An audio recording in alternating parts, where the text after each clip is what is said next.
What if Tony Stark never created the Iron Man suit, using his genius to become a political titan instead of a hero? Imagine if Doctor Strange had chosen love over duty, saving Christine Palmer but leaving the world vulnerable to Thanos. Or what if Wanda Maximoff had embraced her full powers earlier, becoming the force that could challenge the Mad Titan for the stones? The Marvel Universe is full of untold mysteries, where every twist of fate creates a new possibility, and even the smallest choice can alter the course of history. What if the impossible happened? What if Tony Stark never created the Iron Man suit, and instead relied on his genius to lead a peaceful life, becoming a key political figure in the MCU? It all begins the night of the fateful weapons demonstration in Afghanistan. Tony Stark, the brilliant but reckless playboy and inventor, is thrust into captivity by the Ten Rings. In this timeline, however, something crucial changes. Instead of being captured by terrorists seeking his weapons to fuel their war, Tony has already made a decision. He's already distanced himself from the weapons business years before. He's seen the destruction his creations have caused and, in this alternate path, chooses a different course. He has an epiphany before the demonstration, one that alters the trajectory of his life. Instead of presenting his latest weapons to the military, he announces a turn toward renewable energy and cutting-edge civilian technologies at the event, quickly gaining the admiration of world leaders, philanthropists, and tech moguls alike. Tony's life takes on an entirely different direction. Without the personal tragedy of his captivity or the harrowing near-death experience that led him to don the Iron Man armor, Tony becomes a key political figure, one driven by a singular desire: to change the world. He starts making groundbreaking strides in clean energy, artificial intelligence, and environmental sustainability. His inventions become the centerpiece of a global initiative that shifts the world's economy toward a future where technology serves the greater good, not just the military-industrial complex. Without the threat of Iron Man looming in the background, Tony's natural charisma and unmatched intellect elevate him to the forefront of global diplomacy. He doesn't just become a business mogul, he becomes a political force. The US government, and eventually the UN, relies on his knowledge and innovations. They invite him to work as a consultant and a key voice in global policy decisions. Instead of rebuilding a suit of armor, Tony works with governments to address the world's most pressing issues. With his genius, he unites nations through technological collaboration and massive investments in science and infrastructure. But this version of Tony Stark isn't without conflict.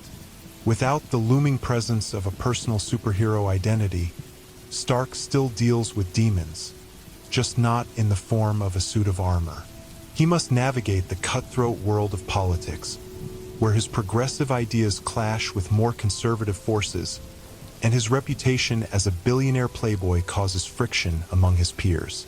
At the same time, he is relentlessly pursued by media, enemies, and old rivals who view him as a threat to their own agendas.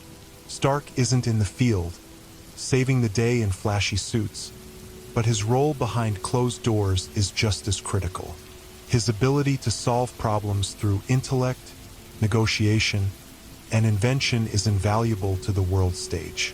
The rise of Stark's influence on the global political scene comes at a crucial time in world history. While Stark advocates for peace, diplomacy, and technological advancement, the world around him becomes increasingly unstable. The growing threat of global terrorism, rogue states, and secret organizations like Hydra continues to loom.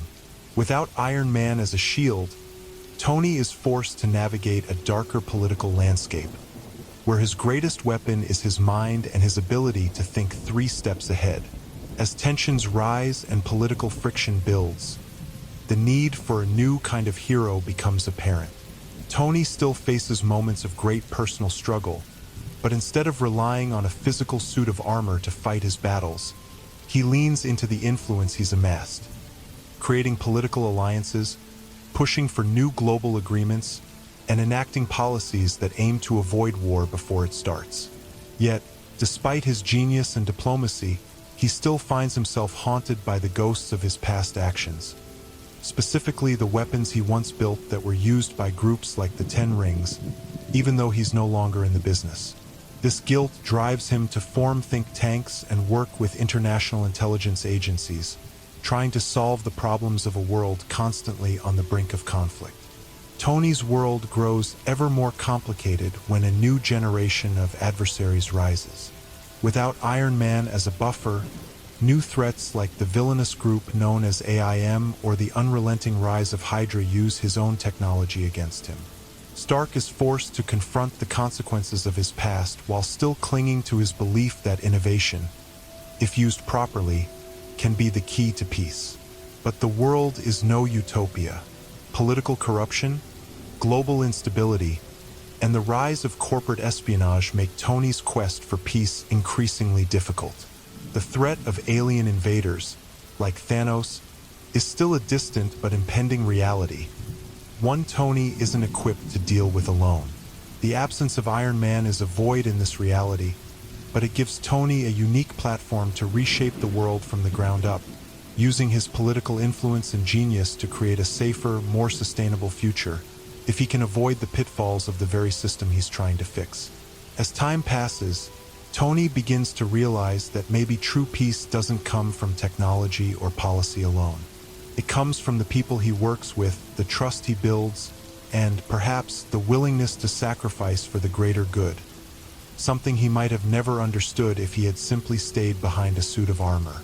Tony Stark might never wear the mantle of Iron Man, but in this world, his genius becomes his greatest weapon. He may never fly through the skies, but he still stands as one of the most influential men in the world, trying to reshape it with every decision he makes.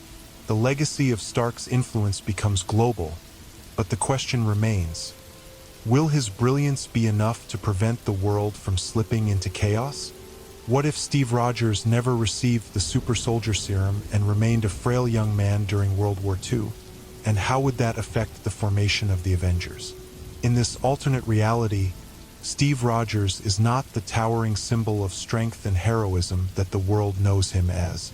Born in the streets of Brooklyn, he remains frail and sickly, never chosen by the military for the super soldier program.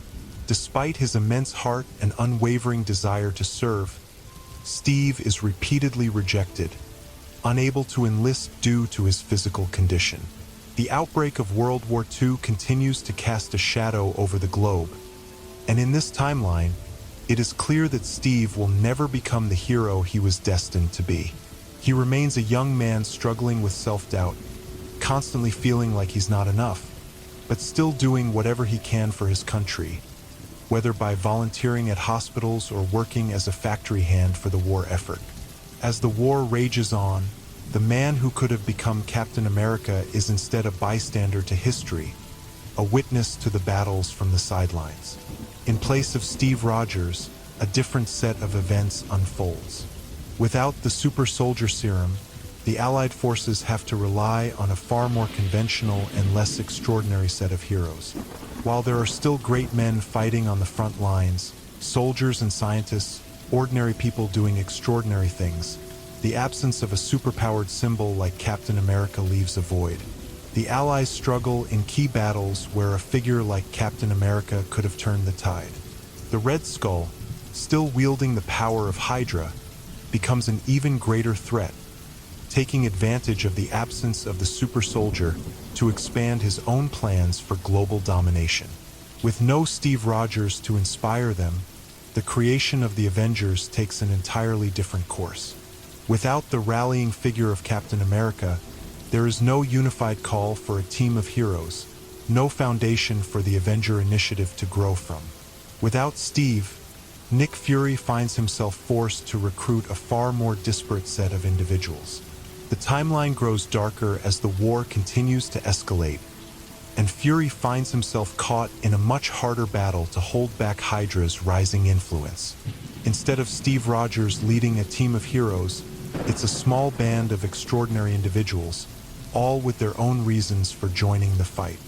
Tony Stark, without Captain America's leadership, becomes an even more volatile and self-centered figure. His invention of the Iron Man suit comes not as a response to the need for a team, but as a personal means of redemption and a desire to atone for his past in the military-industrial complex. He builds his suit in secret, still driven by the desire to make a difference, but without the grounding presence of a man like Steve Rogers to keep him focused on the greater good. Stark's reckless nature remains, and while he undoubtedly becomes a hero, he is far less temperate, often finding himself at odds with his fellow soldiers and politicians. Thor's path too deviates. Without the unifying symbol of Steve Rogers to draw him into Earth's struggles, Thor remains focused on his own world, Asgard. In this timeline, the gods of Asgard are more distant, concerned with their own affairs and less involved with the mortal realms. Thor's arrival on Earth in this world happens later than in the original timeline, and when it does, it's a more chaotic and disconnected event. He is a god caught between realms, unsure of his place in a world without the guidance of Steve Rogers and the Avengers. Without Rogers, the weight of leadership falls heavily on other shoulders, and Thor struggles to find purpose on Earth. Meanwhile, the rest of the Avengers formation is incredibly fragmented. Natasha Romanoff and Clint Barton are both operating in the shadows, doing what they can to counter Hydra's covert operations, but without Captain America's moral compass, their paths diverge. Natasha is less sympathetic and more of a cold, calculating operative. She becomes embroiled in deep cover operations for S.H.I.E.L.D., but without Steve to give her a reason to fight for something greater, she sometimes struggles with her purpose. Clint, still the marksman and spy, is similarly out of place, unable to rally with others and often operating alone. Bruce Banner, still caught in his own battle with the Hulk, doesn't have the guidance of Captain America to remind him of the need for control and the greater good. Without Steve's unwavering belief in doing what's right, Bruce remains a man torn between his scientific genius and the uncontrollable rage of the Hulk. The Hulk becomes a more chaotic and destructive force, with Bruce failing to contain it without the moral support and camaraderie of a team. His story becomes one of self-isolation, constantly moving from place to place, trying to escape the havoc he causes but never fully finding peace. The absence of Captain America is felt across the world, especially when the first major battle against Thanos arrives. In this timeline, Thanos is more difficult to defeat. The Avengers, without their natural leader, are caught unprepared for his arrival, struggling to find their footing against a threat of such magnitude. Tony Stark, still developing his armor and technology, finds himself ill-equipped to deal with the cosmic threat. Thor, who had once forged a deep connection with Steve Rogers, is left to struggle with the weight of leadership. The team's fractured nature makes them vulnerable, and the task of saving Earth becomes an uphill battle. In the end, without Steve Rogers to lead them, the Avengers are not the united, powerful team that fought to save Earth in the original timeline. They are a scattered collection of heroes, each struggling with their own sense of purpose. The absence of Captain America leaves the world more vulnerable, and the formation of a unified team of Avengers takes far longer to materialize, if it ever fully does. The world is darker, less hopeful, and without the guiding light of a super soldier who believed in doing what was right, even when it was difficult. Tony Stark, Thor, Natasha, Clint, Bruce, each of them rises to the occasion, but they never fully become the team they could have been with Steve Rogers leading them. In this world, they are fractured heroes, forced to fight a battle they are not fully prepared for. What if Thor never lost Mjolnir and returned to Asgard earlier to stop Hellas' reign, leading to a much different course for the Asgardians? The storm clouds of Asgard were always dark with conflict, but no one could foresee the ultimate chaos that would be unleashed when Thor Odinson, wielding Mjolnir in hand, arrived at his homeland to stop the vengeful wrath of his sister, Hela. As the god of thunder, Thor had already faced untold challenges across the realms. His heart forged through battle, his power born from his father's unwavering belief in him. The tragedy of Odin's death and the shattering loss of Mjolnir had left Thor with a sense of hopelessness that even the mighty god could not escape. Yet, in this reality, Thor never loses Mjolnir, and without that crucial turning point, his fate, and the fate of the Asgardians, unfolds in an entirely different way. When Hela first emerges to lay claim to the throne of Asgard, her ambitions are met with unflinching opposition. Thor arrives just as the gates of Asgard tremble before the goddess of death's insidious grip. Mjolnir is still at his side, a symbol of his power, and with it, Thor is far more formidable than he was in the original timeline. He doesn't stagger under the weight of his own insecurities, nor does he have to go on a journey of self-discovery through the streets of Sakaar. There is no need for Thor to experience a new humility or forge alliances with those he would have once seen as beneath him. He is already the full embodiment of the Asgardian warrior, the rightful heir to the throne, and with Mjolnir, he holds the power of the storm itself. The thunder cracks and the skies darken as Thor marches to the Bifrost, his hammer crackling with lightning. He bursts through the gates of Asgard like a force of nature, an unstoppable tidal wave.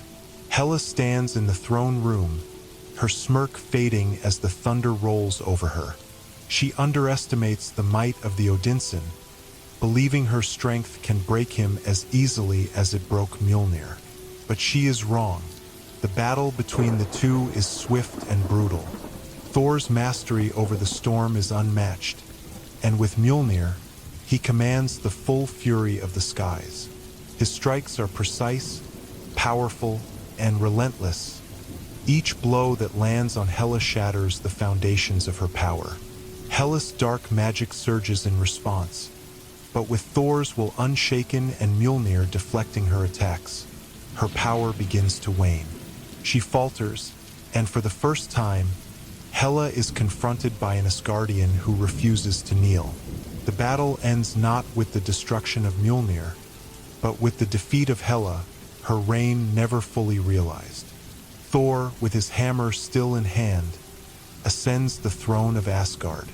Without Hela's destruction, the city remains intact. The Asgardian people, who had suffered under the goddess of death, now have a king who is unbroken, undistracted by the chaos of the realms, and fully committed to rebuilding his home.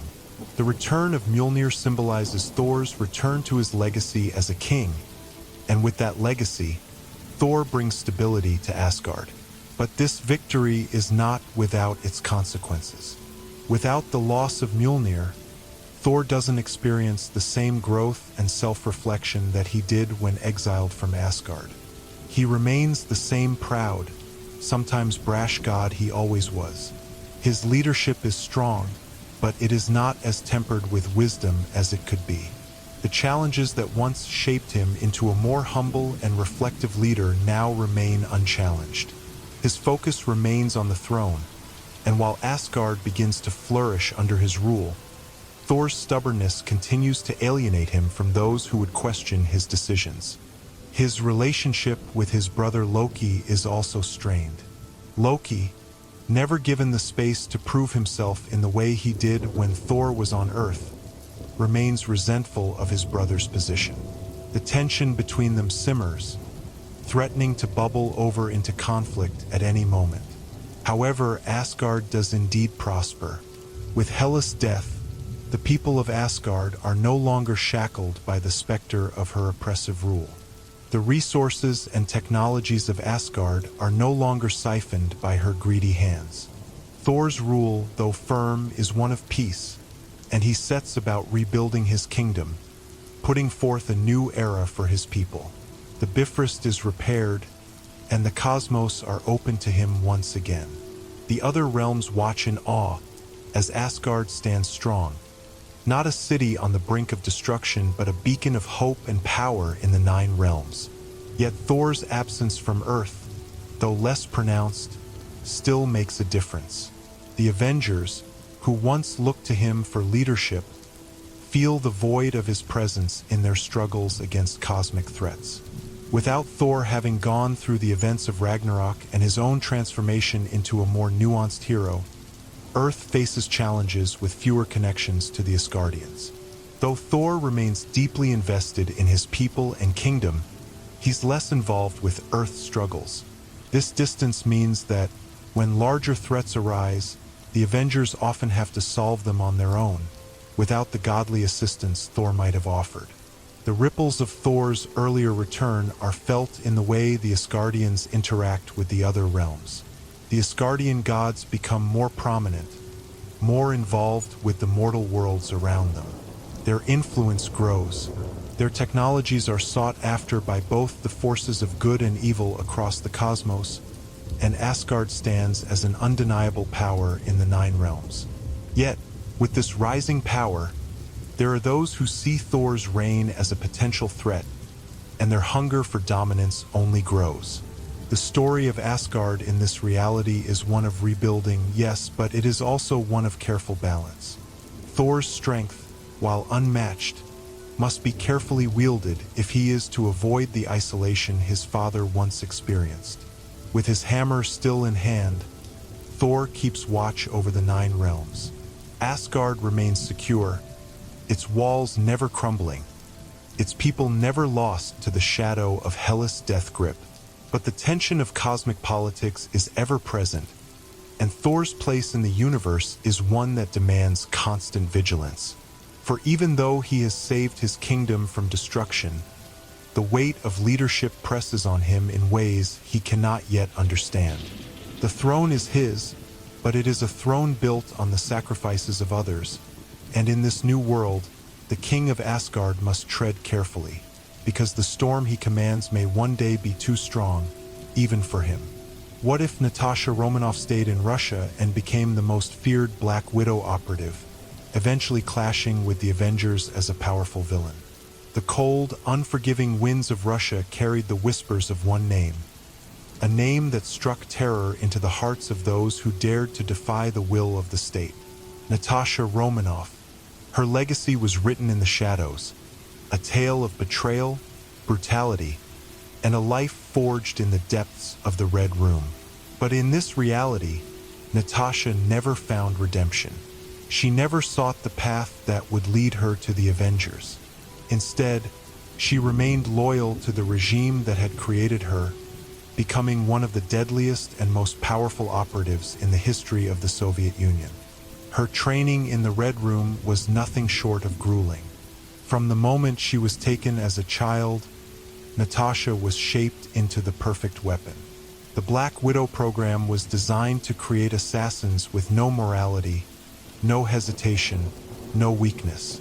Her mind was honed, her body perfected, and her ability to take down her enemies with cold precision was unmatched. In this alternate timeline, the Red Room was not destroyed, and Natasha's connection to it never faltered. She rose through the ranks of the KGB, eventually becoming the most feared Black Widow operative to ever walk the earth. Her reputation spread like wildfire, whispered from enemy to enemy, as she eliminated anyone who stood in the way of Soviet interests. Her skill set was extraordinary. Trained in espionage, combat, infiltration, and assassination, Natasha became an icon of terror for those who fought against the USSR. She was sent on missions across the globe, using her beauty and intellect to manipulate high-ranking officials, assassinate political leaders, and sow chaos in the world. Every operation was executed with deadly efficiency, and soon the world's governments trembled at the thought of her. But Natasha was more than just a cold-blooded killer. Over the years, as she climbed the ranks of the KGB, she became more powerful, more influential within the Soviet regime. She gained access to classified information and technology that few could comprehend. Her mind, sharpened by the constant battle of survival, was now as dangerous as her physical abilities. She saw herself as more than just an agent of the Soviet Union. She became a symbol of its power, a figurehead of fear that instilled terror into every corner of the globe. Her strength was no longer defined by the missions she completed, but by the legacy she built as the embodiment of the USSR's might. Yet, as the world began to change with the collapse of the Soviet Union, Natasha found herself at a crossroads. With the Cold War ending, her role as a weapon for the USSR became obsolete. The world no longer feared the Soviet regime, and Natasha's position within the New World Order was uncertain. But unlike many of her peers, she was not content to fade into the shadows. Instead, she sought to create a new world, one where she could rule from the shadows, a silent force of power, bending the world to her will. Her path led her into direct conflict with the new power structures of the world. The Avengers, a group of powerful individuals dedicated to defending Earth, had begun to form in response to the increasing threats from beyond and within the planet. They had no idea who Natasha truly was when they first encountered her. At first, she appeared as a mercenary for hire, a highly skilled operative with a dark history, and her mission seemed simple: gather intelligence, sabotage, and eliminate threats. But as she clashed with them more and more, the true extent of her power began to reveal itself. In a battle against the Avengers, Natasha was no mere assassin. She was a formidable foe. Her training and experiences made her a dangerous adversary, even without the backing of the Soviet regime. With her strategic mind and unparalleled combat skills, she began to turn the tables on the heroes who once thought themselves invincible. Each fight against them was a calculated move, a demonstration of her genius for manipulation and precision. She used their weaknesses against them, exploiting every opening, twisting their trust, and betraying them at every turn. The Avengers underestimated her at their own peril, and Natasha made them regret every moment. Her first encounter with the Avengers was nothing short of spectacular. She infiltrated their ranks, posing as a potential ally, a woman with a troubled past looking for redemption. The Avengers, led by Captain America, Iron Man, Thor, and the others, allowed her into their fold, convinced that she was seeking to atone for her previous actions. But Natasha never sought redemption. She sought power, and with every mission she completed for the team, she slowly gained their trust, all while secretly setting up a larger plan to dismantle their unity from within. When the time came, she struck. Using her influence over the team, she turned them against one another. Captain America, the stalwart symbol of righteousness, became increasingly paranoid, questioning the loyalty of his teammates. Iron Man, obsessed with controlling every aspect of the team's activities, found himself at odds with everyone. Thor's arrogance and pride made him a target for Natasha's cunning, while Hulk's volatile nature was a weakness she skillfully exploited. Black Widow's web of deception ensnared them all, leaving the Avengers fractured and vulnerable. But Natasha didn't stop there. She knew that the real power lay not in taking down individuals, but in manipulating the greater forces at play. She began to form alliances with rogue factions, mercenaries, and powerful individuals who shared her vision of a new world order, one where she would rule from the shadows, pulling the strings of governments and organizations worldwide. She gained access to advanced technology and weapons, building an army that could rival the Avengers themselves. Her role as a villain became more pronounced as she made her ultimate move. She initiated a plan to take control of S.H.I.E.L.D., infiltrating their ranks and using their resources to enact her vision of global dominance. The world's most powerful organization was brought to its knees under her control, and from that position of power, Natasha manipulated events, twisting the world's leaders to do her bidding. She became the puppet master, pulling the strings of world events, while the Avengers, now fractured and weakened, struggled to keep up with her schemes. But Natasha's ambition didn't stop at ruling from the shadows. Her true desire was power, and in her mind, the only way to achieve it was to topple the Avengers completely. She didn't want to just be a villain. She wanted to rewrite the rules of the world. What if Bruce Banner found a way to control the Hulk early on and used this power to spearhead an Avengers initiative in a world that feared his dual identity? The world knew Bruce Banner as the brilliant scientist, the man whose intellect could rival the greatest minds of the century. But there was a secret buried deep within him, a secret that could destroy everything he had worked for: the Hulk. For years, Banner had struggled with the beast that lay dormant within him, trying to balance the man and the monster. His transformation into the Hulk was chaotic, destructive, and uncontrollable, leaving behind a trail of fear and devastation wherever he went. But in this alternate reality, Bruce Banner had found a way to harness and control the Hulk, turning the terrifying power of the Green Giant into a weapon for good. It wasn't easy. Banner's quest for control was a constant battle, one that nearly drove him to the edge of madness. He studied his own biology, experimented with technology, and even sought out ancient mysticism in his search for a cure. But it was through sheer willpower and scientific ingenuity that Banner finally discovered a method to control the Hulk's transformation.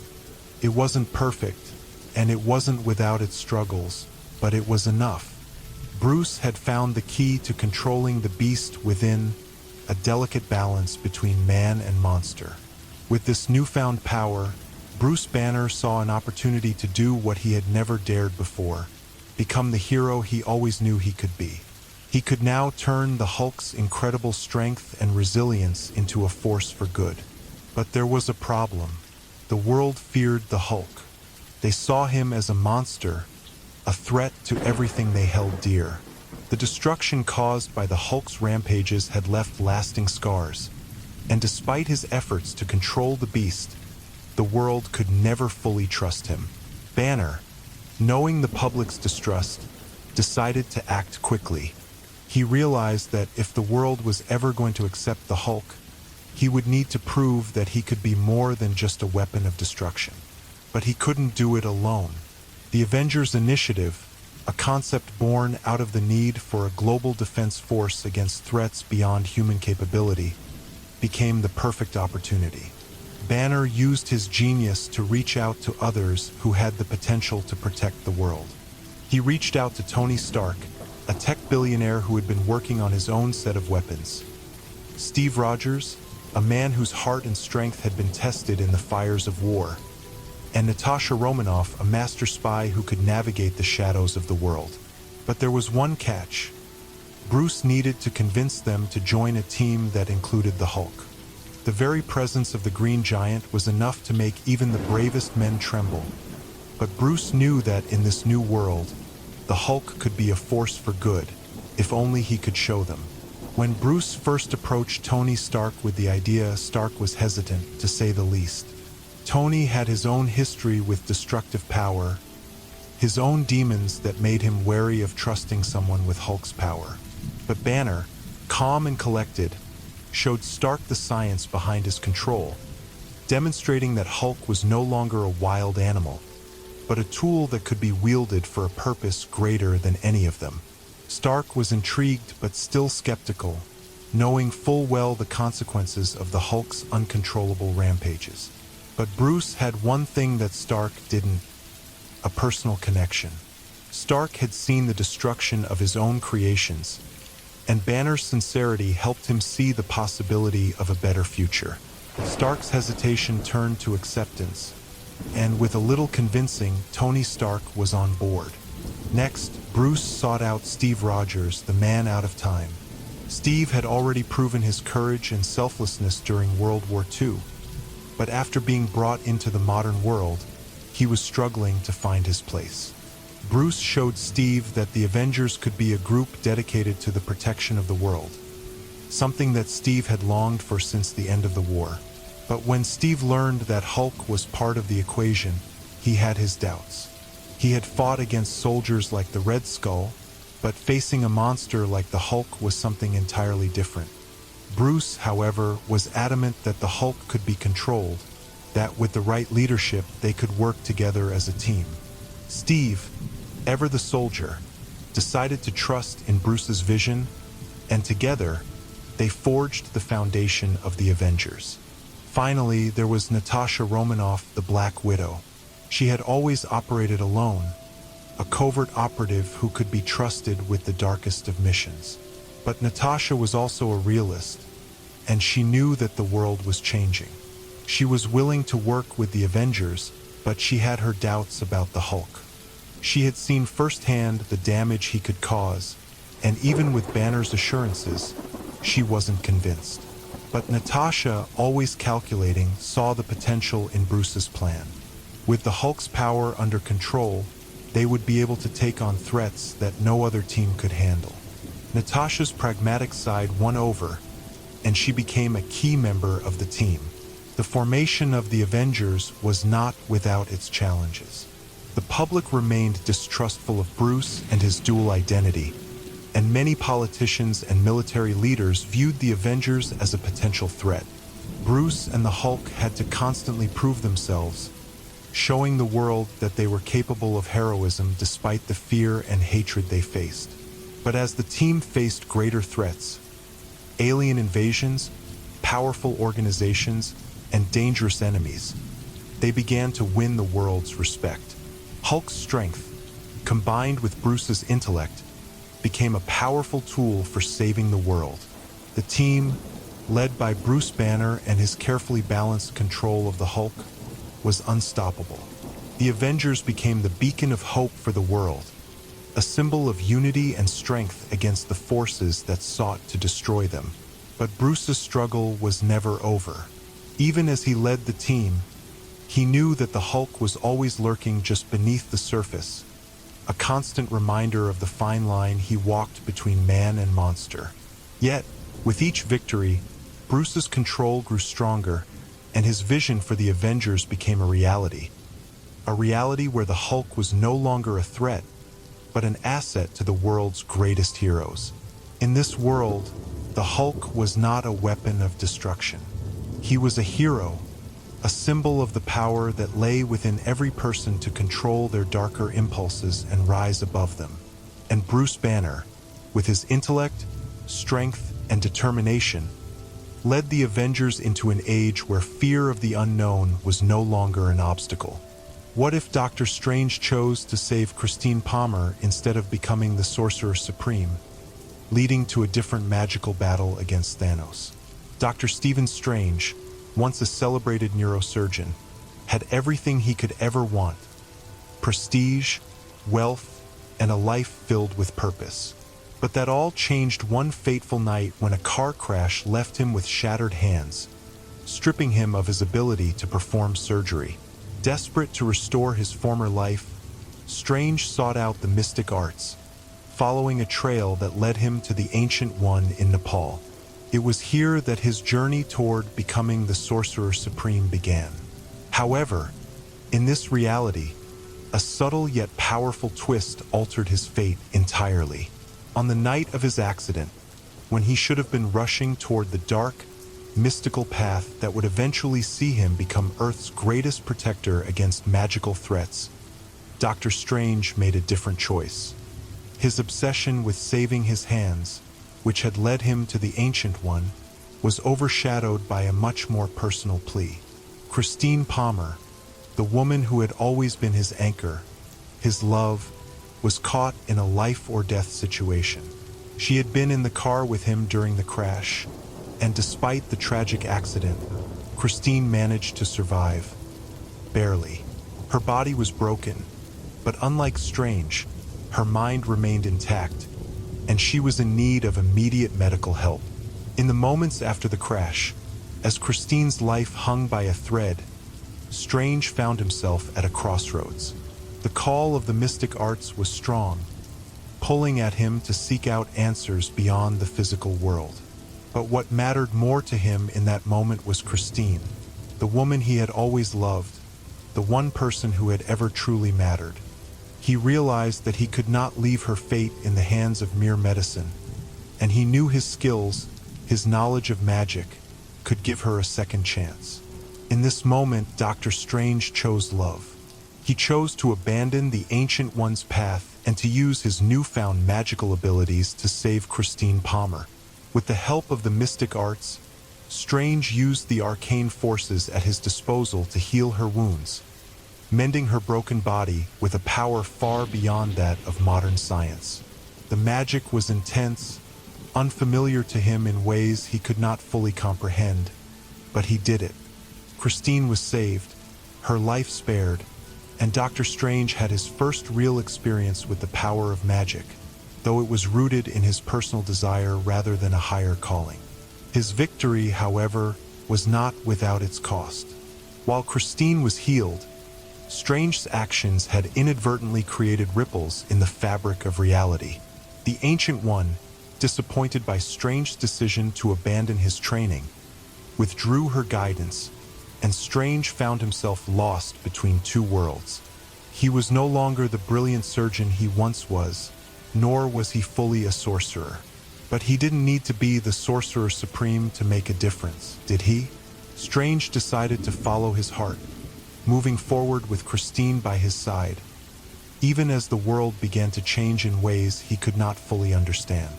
Little did he know that a cosmic force would soon make its presence felt, a force far more terrifying than any mortal ailment or injury: Thanos. In this timeline, Thanos was still destined to come for the Infinity Stones, his mission to wipe out half the universe to save it by reducing its population. But without the Sorcerer Supreme guarding the Earth's mystical defenses, the planet was ill-prepared for the threat that loomed. Strange, despite his lack of formal training, began to notice the strange disturbances occurring across the globe. Magic, once a mystery to him, now felt like a heavy presence, one that was drawing the attention of something far darker. Strange tried to act, but his control over magic was not yet enough to fully counter the chaos that was about to unfold. Christine, now fully recovered, stood by his side. She had long known the man Strange was capable of becoming, even before his tragic accident, and she was not about to let him face this threat alone. Strange and Christine worked together, combining his magic with her medical expertise to investigate the dark force creeping through the universe.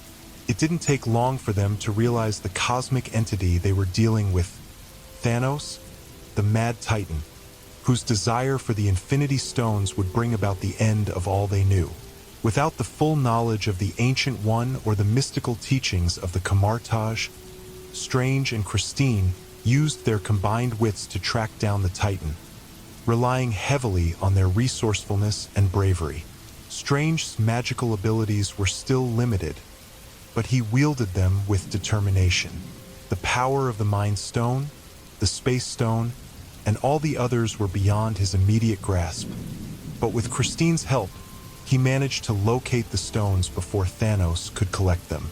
However, Thanos was a force of nature, far beyond what Strange and Christine could handle alone. Thanos' drive for the Infinity Stones grew, and his presence rippled through the cosmos, throwing strange anomalies into Earth's magical defenses. As the two heroes closed in on the Mad Titan, Strange was forced to confront the reality that their fight would be unlike any they had ever faced. They needed allies, and fast. In an unexpected turn of events, Strange, despite being a far more untrained and impulsive sorcerer, sought out those who could fight beside him. He made contact with Tony Stark, whose technological brilliance could stand against Thanos' cosmic might. He reached out to Steve Rogers, whose unshakable resolve was needed more than ever, and even to the mysterious Asgardian, Thor, whose power could combat the magical energy Thanos wielded. Each of these heroes would be called upon, not by the leadership of Strange as Sorcerer Supreme, but because of his desire to protect his world, his people, especially Christine. The final confrontation with Thanos was an intense magical battle, filled with sorcery, science, and raw emotion. Strange and his allies fought against the Titan's overwhelming might. Strange, unable to wield the full power of the mystical arts, struggled to keep up with Thanos' might. The stakes were higher than ever, and each member of the team had a role to play. With the help of Christine's unyielding support and courage, Strange managed to hold his own, but the question remained. Would his unrefined powers be enough to stop the Mad Titan's quest for the Infinity Stones? In this timeline, Strange's decision to save Christine Palmer, to abandon the path that would make him Earth's mystical protector, led to a different magical battle than the one we are familiar with. What if the Hulk was never brought to Earth and the Avengers never had to face a Titan with an army of aliens, pushing Earth into a darker era of war? Without the arrival of the Hulk on Earth, the world would have been left to deal with a very different kind of threat. The Hulk, a symbol of raw, uncontrollable power, had always served as a unique weapon, both for good and for destruction. When Bruce Banner, the man behind the Green Giant, was brought into the fold of the Avengers, his monstrous alter ego became an invaluable asset. His strength was unparalleled, a weapon that could hold the line against even the most terrifying foes. But what would happen if, for whatever reason, the Hulk never came to Earth? What if the Avengers never had that monstrous power at their disposal? It all began in the early 2000s when S.H.I.E.L.D. was already assembling the mightiest heroes Earth had ever known. Tony Stark, Steve Rogers, Natasha Romanoff, and Thor, though powerful in their own rights, were forced to confront each new threat with their existing abilities and resources, without the raw, uncontainable force that Hulk brought to the table. Without the Hulk's presence, the Avengers would have faced a far more difficult task in uniting against Earth's enemies. But the absence of such overwhelming power would also have shifted the balance of global security in dramatic ways. In this reality, S.H.I.E.L.D. had one less card to play when it came to the ever-growing threats against Earth, and this led to a more fragmented world. Without the Hulk, the global powers would become more entrenched in their divisions, struggling to balance their national interests against the rising global instability. With the threat of alien invasions and rogue factions always looming in the distance, nations would increase their military presence, and global conflicts would intensify. Without the Avengers or the looming fear of the Hulk, the line between hero and villain would blur, and the world would plunge into a darker, more dangerous era. The first major event that set the tone for Earth's descent into war occurred when a terrorist faction in the Middle East, emboldened by the absence of the Hulk's strength and the Avengers' oversight, seized control of a vast network of chemical weapons. Without the heavy hand of S.H.I.E.L.D. monitoring global threats, the situation quickly spiraled out of control. The United States, seeking to reclaim its dominance as the world's leading military power, waged a full-scale intervention, pulling in otherworld powers and escalating the situation to the brink of global conflict. Without the Avengers acting as a moral and military compass, the world was left in disarray. Meanwhile, far from Earth, a cosmic storm brewed in the farthest reaches of space. The Titan Thanos, ever plotting to obtain the Infinity Stones, remained unnoticed by Earth's fledgling heroes.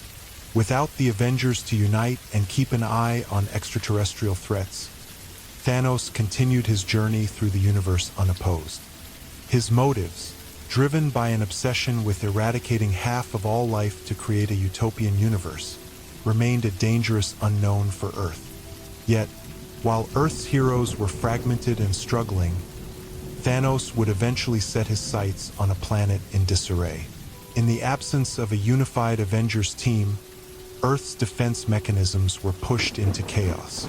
Stark Industries, which had once provided technology to S.H.I.E.L.D., was now embroiled in a race to protect Earth from a plethora of threats without the resources of the Avengers to back them up. Tony Stark, ever the brilliant inventor, attempted to create new means of defending the planet, but his work was often sabotaged or limited by political tensions and a lack of global coordination. He became more of a target for the world's shadowy factions who desired to seize his technology for their own purposes. A key player in this dark turn of events was Natasha Romanoff, the former KGB assassin who had worked alongside the Avengers to combat international threats. Without the stabilizing influence of the Hulk and the larger Avengers team, Natasha found herself forced into the shadows once again. Working behind the scenes, she navigated the dangerous web of international espionage, often acting alone, yet she could not prevent the growing tensions that led to more widespread conflicts. Meanwhile, Thor, the Asgardian god, was called upon time and again to defend Earth from supernatural and extraterrestrial threats. But without the backing of a unified Avengers team, his actions were often dismissed by the world's governments as acts of brute force, rather than necessary interventions. The world didn't understand the need for his presence, and Thor, feeling increasingly alienated, grew distant from Earth. His efforts to forge alliances with other nations and heroes were thwarted by political tensions, and soon, he returned to Asgard to fight his own battles, leaving Earth unprotected and vulnerable. Yet it was the emergence of Loki, Thor's brother, that truly began to shape the darker era Earth was heading toward. Without the Avengers to confront him, Loki's plans began to unfold without the necessary resistance. The god of mischief, still harboring a deep desire for power, manipulated world governments, stirring political unrest and igniting global wars. His machinations grew bolder, and with no true opposition, he even managed to gain control of powerful weaponry, threatening to ignite a nuclear war. The world, already in a state of fracture and distrust, found itself pulled further into chaos. The United States and Russia were at odds, and with the absence of the Hulk, military conflicts over the use of nuclear arms became an ever-present reality. As global powers sought to gain the upper hand in this unstable environment, they turned their focus on acquiring advanced technology, weapons, and resources, resulting in a series of dangerous skirmishes and proxy wars that stretched across continents. With no unified Avengers team to act as a deterrent, Earth was plunged into a series of constant, escalating conflicts. And then Thanos arrived. By the time Thanos set his sights on Earth, the planet had been worn down by years of conflict. The Avengers, at least the core group who might have once united to fight against him, were scattered and fractured. There was no unified resistance. Thanos, with his army of Chitauri, easily crushed the defenses of Earth's military. The Mad Titan's invasion went largely unchecked, and it was clear that Earth's fate was now in the hands of the warlords and villains who had risen to power during this time of chaos. What if the Avengers never made it to Wakanda during Infinity War, and Thanos successfully obtained the Mind Stone from Vision in a different manner? The battle for the Infinity Stones was already reaching its breaking point. Thanos had come to Earth with one singular goal: to collect all 6 of the powerful gems, the Infinity Stones, and reshape the universe according to his dark vision. Each stone was more powerful than anything the Earth's heroes had ever encountered, and as the Mad Titans systematically hunted them down, the universe held its breath. But in this version of the story, the Avengers and their allies had failed to reach Wakanda in time. The last of the stones, the Mind Stone, was still embedded in Vision's forehead, and though the Avengers had made valiant attempts to protect him, they were scattered and fractured after their struggle in space. The fate of the Mind Stone was far from secure, and it would take far more than brute strength to hold on to it. The stone's power, once in the hands of its rightful holder, was not something that could easily be controlled or protected. The journey to Wakanda had seemed like their last chance. There, they had hoped to harness the expertise of Shuri, who was working tirelessly to separate the Mind Stone from Vision without destroying him. The planet's advanced technology, paired with the genius of its brightest minds, was Earth's last hope. However, a series of unfortunate events led to a chain of failures that spiraled out of control. The first sign of trouble came in the form of a dark warning from Doctor Strange. Upon learning the true extent of Thanos' power, The Sorcerer Supreme foresaw that the Mad Titan's mission to collect the stones was destined to succeed unless drastic measures were taken. Strange had already sacrificed the Time Stone in an effort to bargain with Thanos, and the cosmic stakes had never been higher. Yet, as Thanos' forces advanced toward Wakanda, he was already 2 steps ahead. By the time the Avengers were en route to Wakanda, Thanos had already infiltrated Earth's defenses. With the help of his devoted lieutenants, the Black Order, he manipulated events from the shadows. Without the Avengers arriving in time to defend Vision, the Mind Stone was under immediate threat. In a carefully orchestrated move, Thanos struck just as the Avengers were scattered across the globe, unable to mount a unified defense. The first blow came when Ebony Maw, the psychic member of the Black Order, used his powers to infiltrate Vision's mind while the android was still struggling with the strain of separating from the Mind Stone. The Avengers had hoped that Shuri's technology would be enough to extract the stone safely, but Ebony Maw had other plans. Using his telekinetic abilities, he paralyzed Vision long enough to weaken the connections between the stone and its host, all the while manipulating the AI's fragile psyche. Vision, who had once fought alongside the Avengers, was now helpless as the Mind Stone began to separate from his body. As Vision's form deteriorated, the fight took a darker turn. Maw, having successfully broken the security around the Mind Stone, quickly signaled Thanos, who had been waiting for this moment. With no interference from the Avengers, Thanos arrived at Wakanda with his forces, making his way to the battlefield with alarming precision. The ground trembled as the Mad Titan walked among his enemies, each of his steps resonating with an undeniable sense of dread. Thanos' first move was to eliminate any remaining threat in Wakanda. His forces, reinforced by Chitauri warriors, overwhelmed the combined Wakandan army and the Avengers' forces. The battlefield was chaotic, with Black Panther leading his warriors in a desperate defense against the alien invaders. Yet, despite their might, the Wakandans could not stand against the unrelenting force of Thanos. His goal was singular: to seize the Mind Stone. When Thanos finally reached Vision, there was no resistance left to stop him. He extended his hand toward the shimmering gem in Vision's forehead, and with a brutal pull, the Mind Stone was ripped from its host, leaving Vision lifeless in its wake. The Avengers could only watch in horror as Thanos, with a triumphant expression, added the stone to the growing collection of Infinity Stones within the gauntlet. The consequences were immediate and devastating.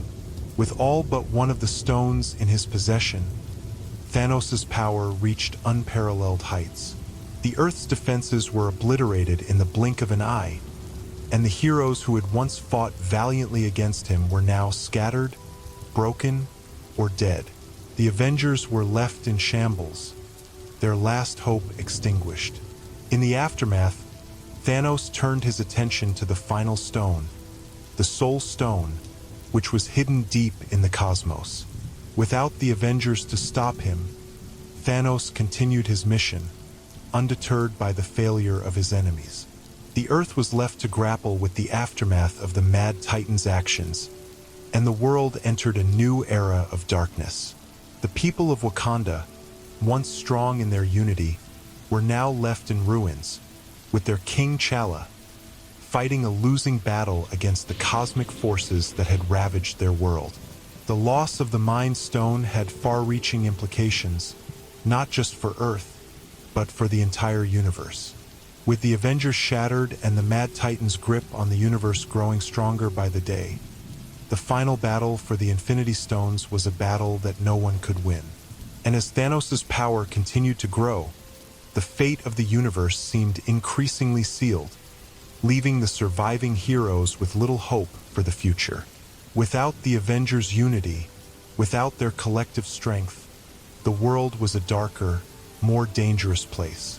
The fall of Wakanda, the death of Vision, and Thanos' unstoppable march toward his ultimate goal were a tragic turn in the story of Earth's resistance. And as the universe teetered on the brink of destruction, it became clear that the consequences of the Avengers' failure to reach Wakanda in time would echo throughout eternity. What if Thanos had been stopped by the Avengers before he ever acquired all the Infinity Stones, forcing him to make desperate choices that caused catastrophic consequences across the universe? Thanos, the Mad Titan, had long pursued his twisted vision of a balanced universe, one where half of all life was wiped out to allow the remaining half to thrive.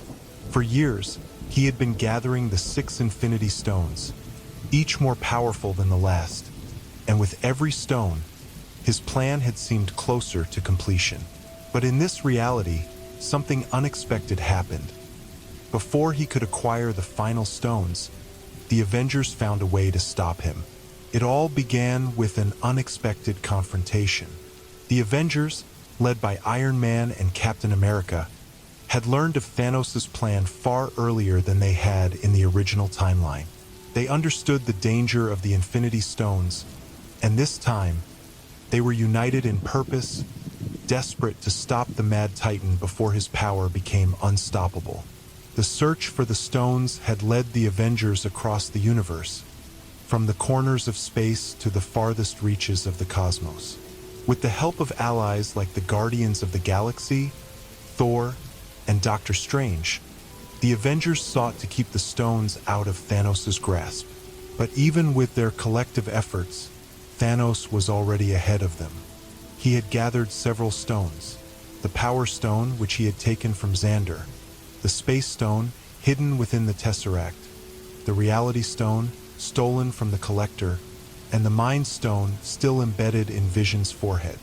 His forces, led by the Black Order, struck quickly and without mercy, leaving chaos in their wake.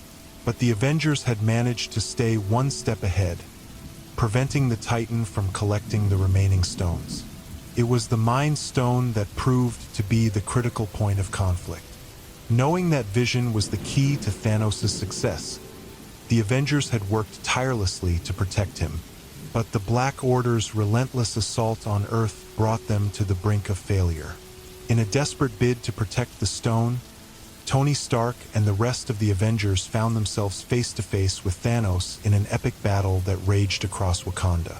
For a time, it seemed that the Avengers might succeed. They fought valiantly, even managing to incapacitate a few of Thanos' lieutenants. But Thanos was no ordinary foe.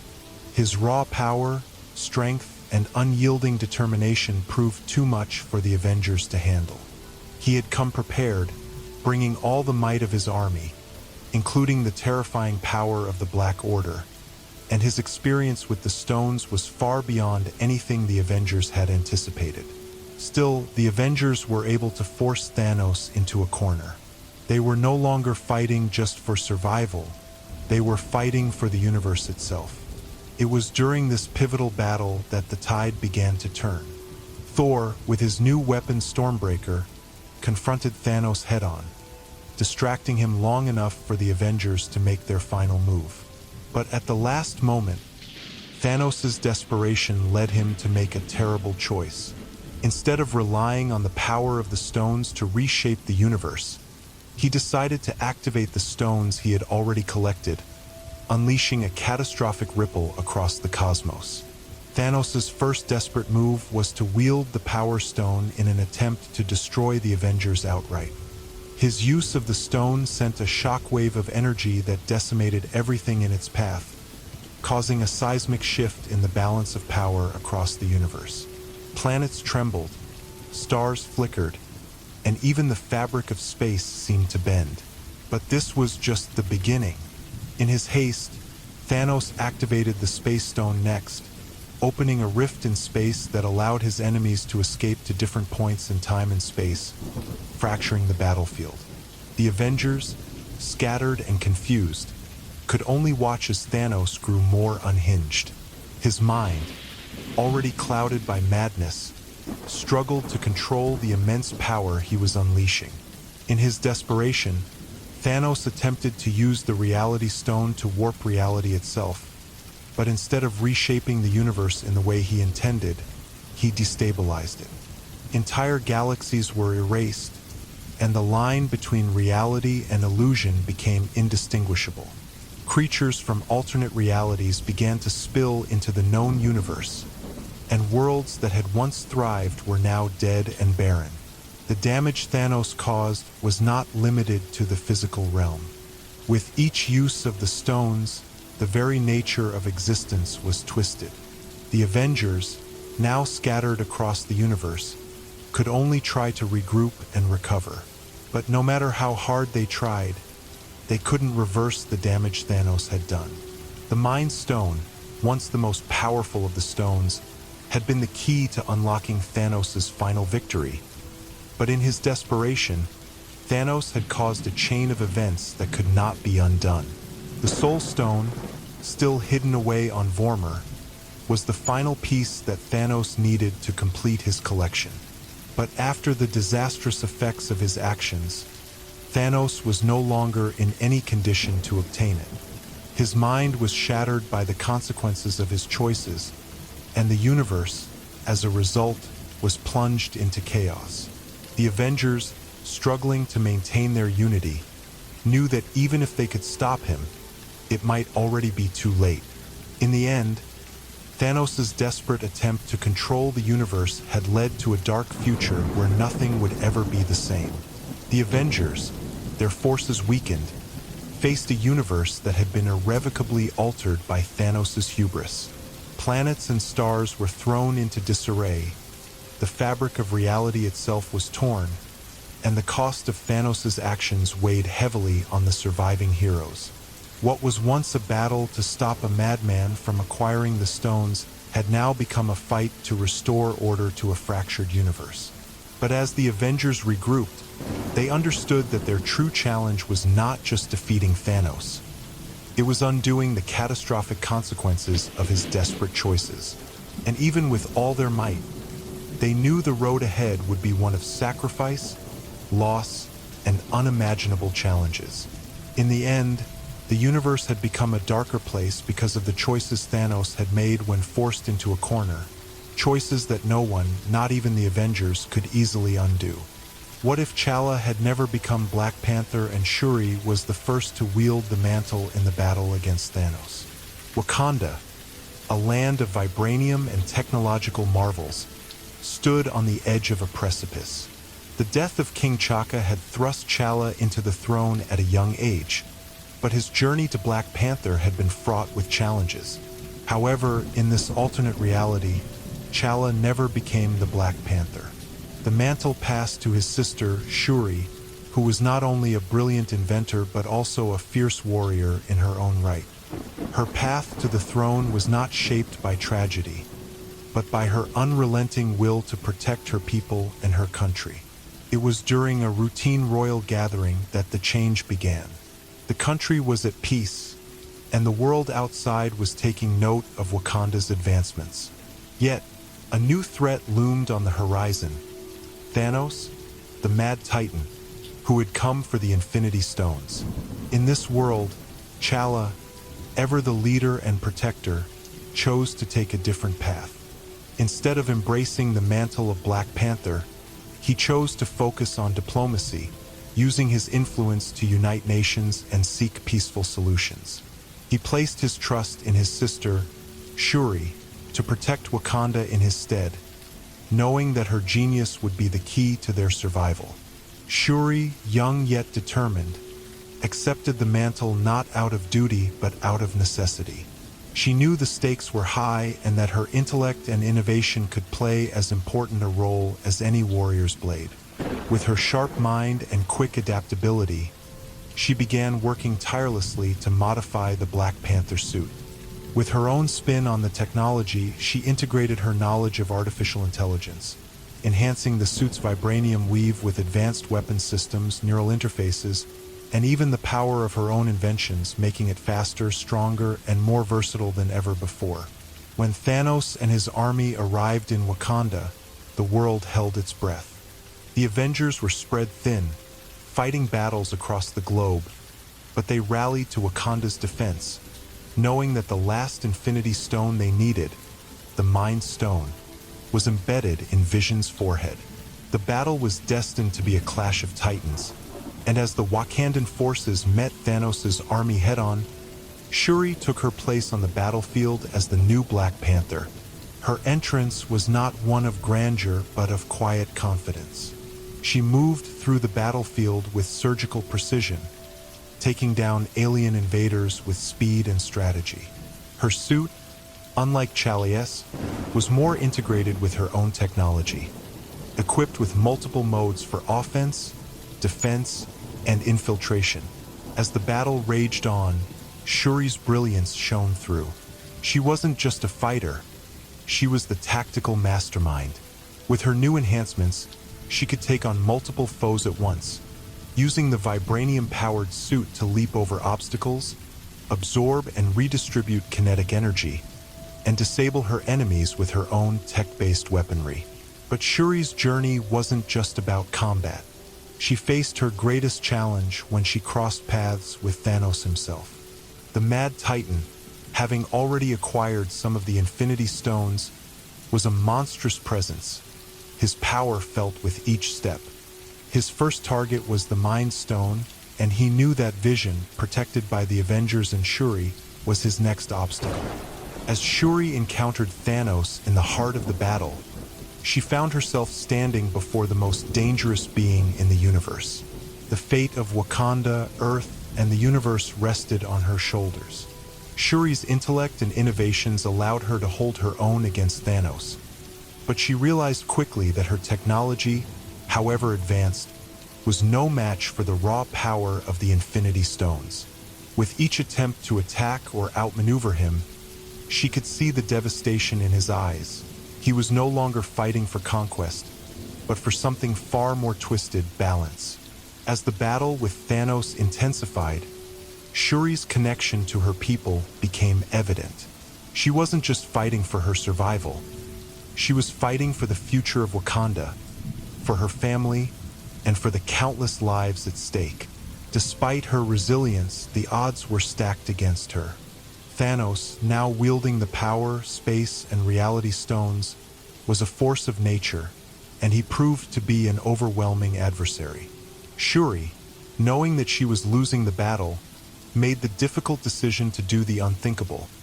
She called upon the advanced tech within Wakanda's borders to disrupt the connection between Thanos and the stones. In a move that shocked both the Avengers and Thanos, Shuri tapped into the vast power of Wakanda's vibranium network, creating a system-wide EMP that temporarily disabled Thanos' ability to use the stones effectively. But that wasn't enough.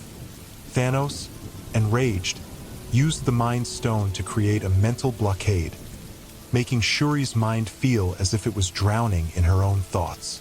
With no other option, Shuri made one final gambit.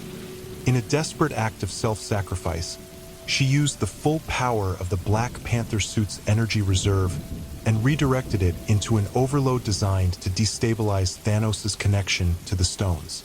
The explosion of energy was immense, sending shockwaves throughout the battlefield and throwing the Mad Titan off balance. For a brief moment, it seemed as though the Avengers might win. With Thanos disoriented, Shuri led the charge to destroy the remaining part of the Mad Titan's army. But even though the stone's power had been temporarily diminished, Thanos' desire to reshape the universe remained. With his mind focused on completing his mission, he turned his full attention to the final battle, the fight for the Mind Stone. Shuri, unable to defeat him in combat, knew that the only way to stop Thanos was to separate him from the stones once and for all. In a final, heartbreaking decision, she activated the full force of Wakanda's defense systems to prevent the stones from ever being used again. The result was a catastrophic explosion that sent both Shuri and Thanos into the void of space. But the Avengers would not forget her sacrifice. While the battle against Thanos would continue, the legacy of Shuri as the first Black Panther would become a story for the ages. Her innovation, her resilience, and her willingness to sacrifice for the greater good would remain a cornerstone of Wakandan pride and a beacon of hope for the universe. And though she was gone, her legacy would live on, shaping the future of not just Wakanda, but the entire world. What if Wanda Maximoff fully embraced her powers earlier and became an unstoppable force, leading to her either becoming a hero or villain who would challenge Thanos for the stones? Wanda Maximoff, the Scarlet Witch, had always been a person defined by tragedy. Born in Sokovia, she grew up with her twin brother, Pietro, amid the backdrop of war and loss. Her powers, initially unstable and uncontrolled, manifested in her desperate desire to protect those she loved. But unlike the world that saw her as just another weapon of mass destruction, there was far more potential buried within her. The grief that would eventually define Wanda's journey never fully engulfed her. Not here. Instead, in this alternate timeline, Wanda made a conscious choice at a pivotal moment in her life to embrace her powers in full. The spark came during the chaos of Sokovia's destruction. After the fall of her homeland, when Wanda saw firsthand the devastation caused by the Avengers' battle with Ultron, something inside her shifted. Rather than retreat into the shadows of her grief, she chose to understand her powers on a deeper level, honing them in secret. She began training with the most ancient texts she could find, reading about the nature of chaos magic and her latent abilities. But instead of being manipulated by fear or guilt, she let her powers blossom, no longer constrained by self-doubt or restraint. She became an unstoppable force, an entity capable of reshaping reality itself. At first, Wanda kept to the shadows, her power growing silently as she learned to master her chaos magic. She reached out to Doctor Strange, knowing that she would need guidance in the arcane arts to further unlock her true potential. But unlike the traditional mentor-student relationship, Strange quickly recognized that Wanda's strength surpassed his own understanding. She surpassed the need for guidance, becoming a sorceress in her own right. Under his tutelage, she did not merely learn, she transcended. Her ability to manipulate reality, bend time, and twist the fabric of the universe itself became apparent.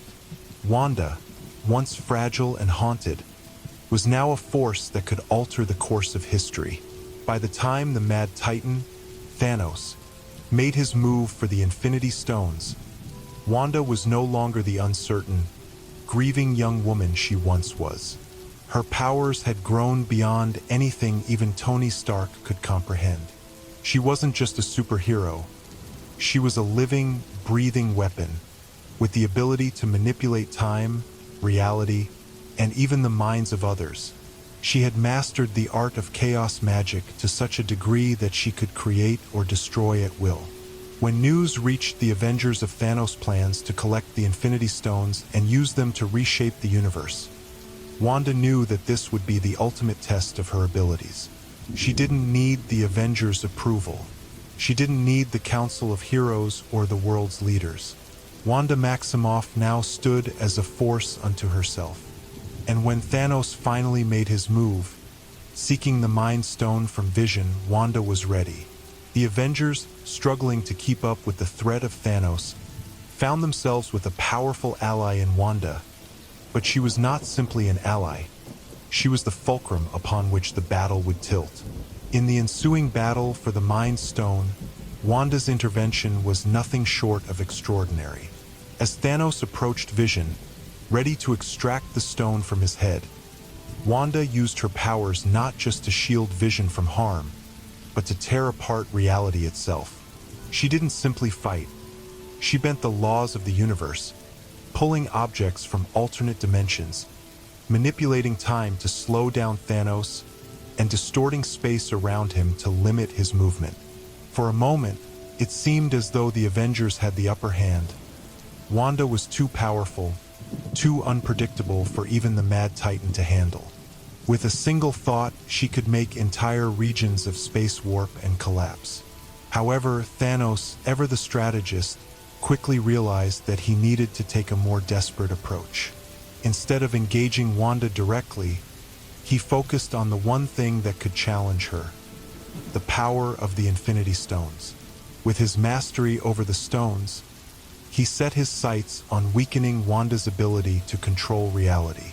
Using the Time Stone, he accelerated the flow of time, aging the vibranium that made up Vision's body until it shattered under the pressure. This forced Wanda into a heart-wrenching decision: destroy the Mind Stone herself, knowing it would mean the death of the one she loved, or face the full wrath of Thanos, who was moments away from having the full power of the Infinity Stones. But Wanda's resolve had hardened. She used her powers to stop time itself, creating a pocket of stasis in the midst of the chaos. There, in that moment, she was alone with her thoughts. She didn't hesitate. She destroyed the Mind Stone, sacrificing the only man she had ever loved. But in doing so, she proved something far more powerful. She was not just a hero or a villain. She was an unstoppable force, capable of taking the universe's greatest threat and overcoming it with sheer will. But it also left her with an immense burden. Thanos was still out there, and his ambition to collect the stones had not been defeated. Wanda's choice to destroy the Mind Stone had set the stage for an inevitable confrontation with Thanos. The Avengers were now more unified than ever, but they had become pawns in a much larger game, and Wanda was no longer fighting just for them. Her vendetta against Thanos was personal.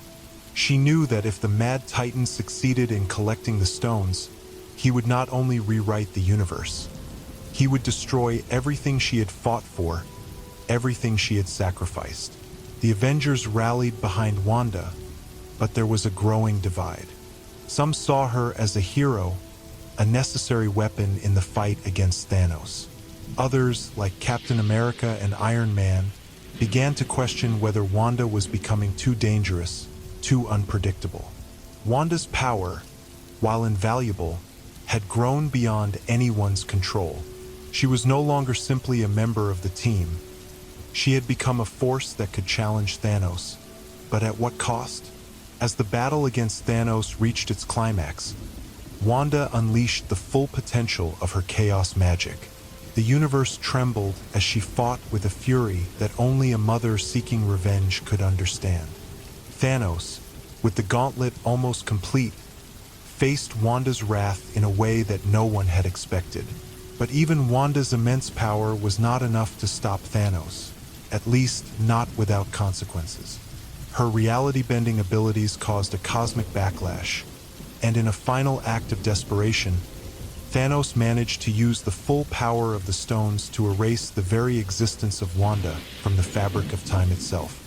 What if the Avengers had formed an alliance with the Guardians of the Galaxy before Infinity War, leading to a massive intergalactic force against Thanos earlier in his quest? The universe was in a delicate balance, teetering on the edge of chaos, and while the Avengers had spent years defending Earth from threats both foreign and domestic, they had never truly confronted the vastness of the universe as a whole. The Guardians of the Galaxy, a ragtag group of misfits who had made their own mark on the cosmos, were largely unknown to Earth's mightiest heroes. But what if their fates had been intertwined sooner, long before Thanos made his fateful move in the quest for the Infinity Stones? The story began at a moment of convergence, when a series of catastrophic cosmic events caught the attention of both Earth's Avengers and the Guardians of the Galaxy. The first ripple of this alliance began with the appearance of a mysterious signal emanating from the deep reaches of space, a signal that was intercepted by S.H.I.E.L.D. and eventually passed on to the Avengers. Tony Stark, still recovering from the aftermath of his encounter with the alien Chitauri, was the first to recognize the threat. But it wasn't just any alien presence, it was a call for help. Someone or something needed the Avengers' aid, and it was coming from a sector of space that Tony knew all too well. The part of the galaxy near Xander, home to the Nova Corps. Captain America, Black Widow, and the rest of the team rallied together, prepared to investigate. They didn't know yet that the signal had also reached the ears of Peter Quill, also known as Star-Lord, and the Guardians of the Galaxy. With his crew, Gamora, Drax, Rocket, and Groot, Star-Lord had been on a mission of his own to hunt down the remnants of Ronan the Accuser's followers, who had scattered across the galaxy in the wake of their failed attempt to destroy Xander. The Guardians, for all their infamy and chaotic tendencies, were a tight-knit team, always ready to fight for what was right, even if it meant breaking a few rules. As fate would have it, the Avengers and the Guardians crossed paths not far from the outskirts of the Nova system, a chance meeting that would forever alter the course of history. Star-Lord, ever the opportunist, had been tracking an alien ship that was involved in illegal trade with the remnants of the Black Order, Thanos lieutenants. Upon the discovery that the Avengers had arrived to investigate the same ship, a series of miscommunications quickly led to a chaotic showdown between the two teams. Blasters and shields clashed, misunderstandings fueled by Star-Lord's quick wit and Tony Stark's often brash manner. But as the battle raged on, it became clear that there was something much larger at play than the petty squabbles of intergalactic smugglers. The Guardians, who had spent years fighting the remnants of Ronan's forces and other galactic threats, quickly recognized that the Avengers were not just another enemy. They had been tracking Thanos' movements for months, after discovering that he was amassing an army to conquer the galaxy. The Avengers, in turn, saw the Guardians as vital allies, with their expertise in space travel and their intimate knowledge of Thanos and his plans. Stark and Quill, though their personalities clashed, quickly realized that they were better suited as allies than enemies, and both sides began to plan a united front against Thanos. The alliance was formed with an urgency that neither group had fully anticipated. With the Guardians' intel and the Avengers' resources, they quickly learned that Thanos was not just interested in ruling the galaxy. He sought the Infinity Stones to complete his ultimate weapon, the Infinity Gauntlet.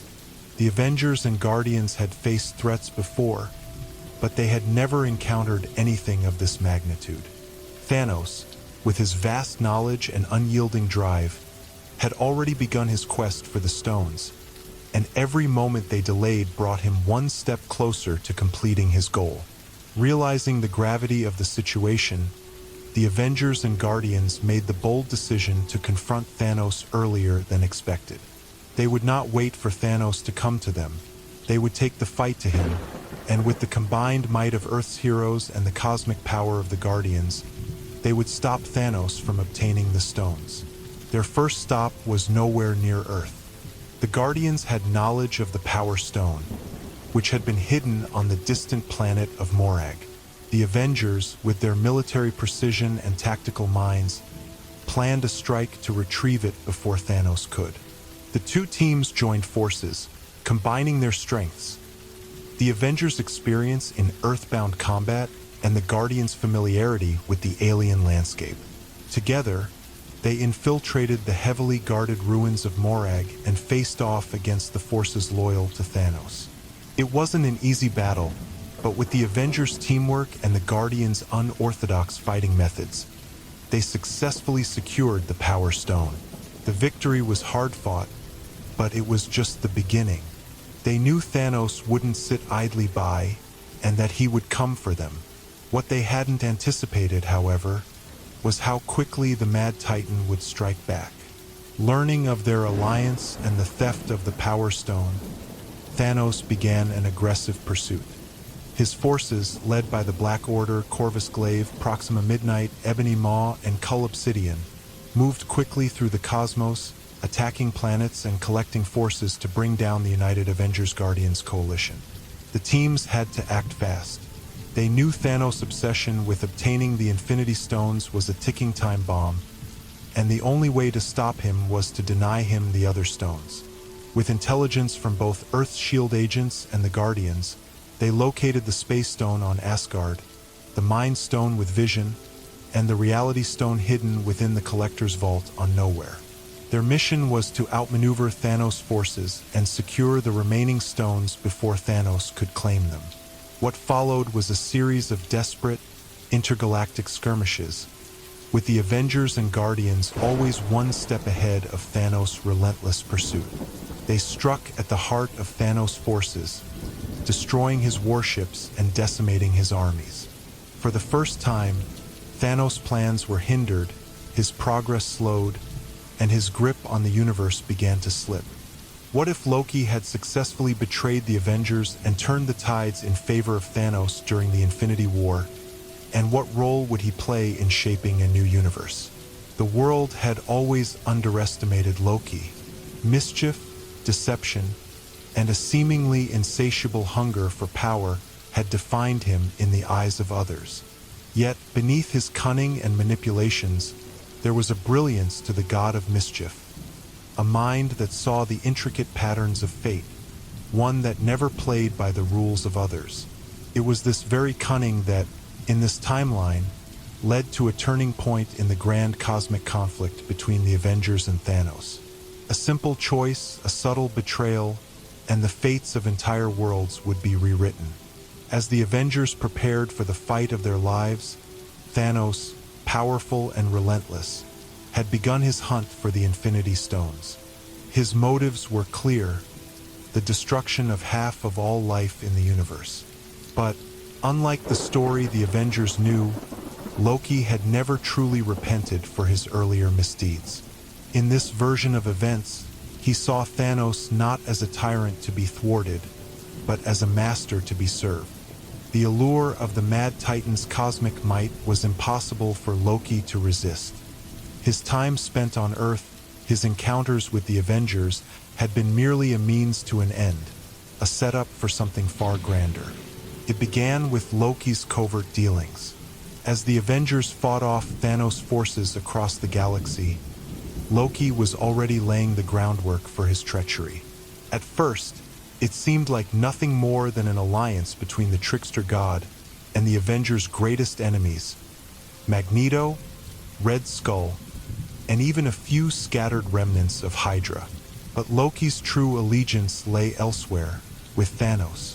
Using his charm and deceptive skills, he forged a pact with the Mad Titan, promising to aid him in his quest for the Infinity Stones in exchange for a share of the universe's power. As the Avengers gathered on Earth, preparing for the final confrontation with Thanos, Loki made his move. The moment came when the battle was at its peak. Vision, still in possession of the Mind Stone, was at the heart of the Avengers' defenses. It was here, in the chaos of the battlefield, that Loki found his opportunity. His deception was brilliant, his timing impeccable. With a single, well-placed act of betrayal, Loki struck. In a split second, Vision was overwhelmed, not by Thanos' forces but by Loki's manipulation. Using a combination of trickery and his own Asgardian magic, Loki covertly disabled the Avengers' most powerful asset. He disarmed them of the Mind Stone, but it wasn't just a simple theft. Loki, ever the schemer, used the opportunity to warp the minds of the Avengers, sowing discord among them. He whispered doubts into their ears, turning even their strongest members against each other. His mastery of illusion and psychological manipulation fractured the unity of Earth's mightiest heroes. As Thanos' army descended upon the Earth, the Avengers, already disoriented and divided, struggled to mount a cohesive defense. Thor, Iron Man, and Captain America fought valiantly, but they were outmatched. The combination of Loki's betrayal and Thanos' unstoppable forces turned the tide decisively in the Mad Titan's favor. One by one, the Avengers fell, overwhelmed by the sheer power of the oncoming storm. With the Mind Stone in hand, and the other stones falling into Thanos' grasp, Loki stood by his side, watching as the universe trembled under the weight of the Infinity Gauntlet. His role was no longer that of a mere puppet. Loki had become a true architect of fate. As Thanos snapped his fingers and wiped out half of all life, Loki's smile was cold and calculating. He had played the long game, and now the universe was reshaped in his image. With Thanos' ultimate victory secured, Loki found himself at the heart of the new order. But he was not content to simply remain at the Mad Titan's side. No, Loki's ambitions ran deeper. While Thanos reveled in his power, Loki began to plant the seeds for his own ascent. He knew that power, no matter how great, was never truly secure unless one had control over its wielder. As the universe reconstructed itself in the wake of the snap, Loki began to subtly maneuver himself into a position of authority. Using his cunning, he forged new alliances. He approached the scattered remnants of the Avengers, those few who had survived Thanos' wrath, with promises of power and protection, should they bend to his will. He offered Magneto a more permanent seat at the table, having learned that true power could not simply be taken. It must be cultivated and held through manipulation and subversion. Loki also reached out to other cosmic beings, such as the Skrulls and the Kree, knowing that their interests in this new world would provide valuable leverage. Under Loki's careful direction, Thanos' rule became increasingly dependent on the trickster god's schemes. While Thanos sought ultimate destruction and the annihilation of half the universe, Loki sought something different: the reordering of all things. He envisioned a universe where he was the master of not only the mystical forces of reality, but also the very fabric of existence itself. With the Infinity Gauntlet, he didn't just want to destroy, he wanted to shape, bend, and twist the universe to fit his desires. As time passed, Loki's influence grew stronger, and he began to manipulate the very realities that Thanos had altered with the snap. Where Thanos had wiped out half of life in a brutal act of power, Loki began to restore and reshape the cosmos, forging a new world, one in which he ruled as both king and god. His new order was not one of mindless destruction, but of calculated control, a universe where chaos was the ultimate form of order, and he was the master architect. The Avengers, though broken and scattered, began to regroup. But in this reality, their role had shifted. They were not the force that stood against Thanos. They were the resistance to Loki's reign. With the new universe in place, the Avengers became outlaws, fighting not for survival but for the chance to reclaim what they had lost. Captain America, still resolute, joined forces with a fractured Thor, and together, they rallied the remaining survivors. But they faced an enemy that was no longer just Thanos. They faced Loki, whose mastery over illusion and manipulation had created a world in which even time and space were his to command. Loki, now seated as the supreme ruler of this new universe, was not content with simply playing a role. He wanted to reshape the very essence of reality, becoming not just a god of mischief, but the supreme god of everything. His influence spread far and wide, changing the fates of countless lives across the universe.